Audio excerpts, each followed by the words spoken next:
بسم اللہ الرحمن الرحیم۔ السلام علیکم ورحمۃ اللہ۔ ایک نوجوان نے اپنے ماں باپ کی بہت خدمت کی۔ جب والدین فوت ہو گئے تو کچھ دنوں کے بعد خواب میں ایک آدمی کو دیکھا۔ اس نے کہا، تم نے والدین کی بڑی خدمت کی ہے، اب تجھے انعام ملے گا۔ فلاں پتھر کے نیچے 100 دینار پڑے ہیں، جا کر اٹھا لو۔ وہ نوجوان سمجھدار تھا۔ اس نے پوچھا، کیا ان میں برکت بھی ہوگی؟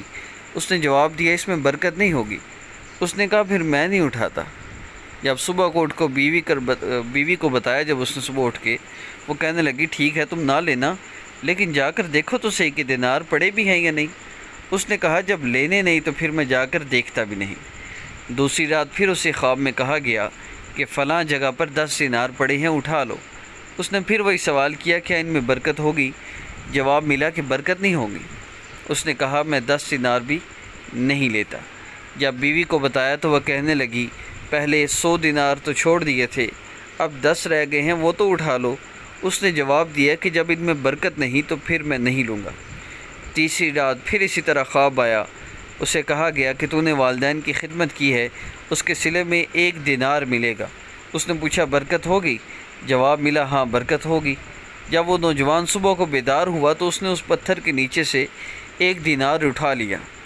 واپسی پر اس کے دل میں خوشی کے جذبات تھے۔ اس نے سوچا کہ آج میں مچھلی لے جاتا ہوں، اس کے کباب بنا کر کھائیں گے۔